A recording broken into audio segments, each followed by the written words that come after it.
Okay, so maybe you've recognized that your pet is anxious in certain situations. This can be generalized anxiety, it can be response to things like thunderstorms or fireworks or strangers in the home. It can be a part of the aging process. A lot of pets with cognitive dysfunction or who are at the end of life get disoriented and agitated and anxious. So what can you do? There are a few things that can be helpful, and I can tell you the best things are usually behavior modification or training and perhaps medications. Of course, medications can have side effects and may cause sedation, and training takes time. There may be some things that you can do to alter your pet's environment to help them be a little bit more calm.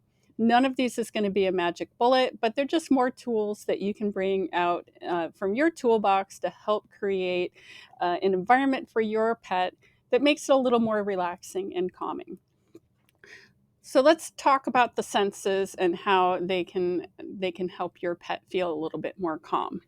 The first thing that you can manipulate is their sense of smell. So there are two products, one for dogs and one's for cats. They're dog appeasing pheromone and feline facial pheromone. They're synthetic versions of pheromones that pets emit while they're nursing or while they're happy and calm. In research studies, they've shown that exposure to these pheromones in the environment can lower stress hormone levels in the pet's body. You can purchase these usually at the pet store. They're marketed under a number of different brands, but they all basically work the same.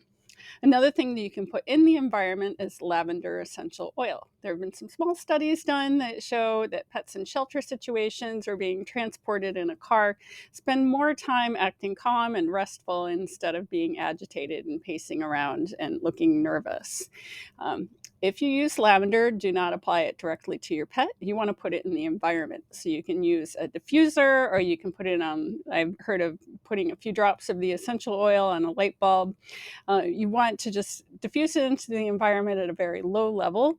For cats, you want to make sure the first time you expose them to it that they're able to leave the situation because cats don't always like the smell of lavender. You do not want to give an essential oil directly to a pet. We don't really know a lot about the safety of these, especially if taken internally. The next sense to look at is sight. So in the evening, if you're trying to get everybody calmed and settled for bed, if you have a pet that's restless and anxious around bedtime, just keeping the lighting low can be really helpful to create a calming and relaxing situation. And then we have sound. So, obviously, reducing loud noises or sudden jarring noises, and then introducing some more calming noises. And there's been a lot of research into the effects of music on the brain. As a general rule, I always recommend just like classical music, a single instrument, just nice slow tempo. Piano sonatas are really great. Slack key guitar is another option.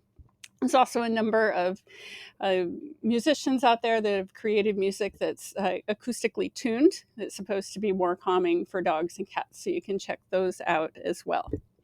So, all of these things are just ways to create a soothing environment for your pet. And they may or may not work. And if they don't, then maybe they'll make you a little bit more calm too. Our fur babies are definitely turned into our emotions. So, if we're feeling relaxed, they're feeling relaxed as well. My name is Carolyn Non, and I am the owner and medical director of Arms of Aloha, where we believe every pet deserves peace, comfort, and dignity at the end of their life.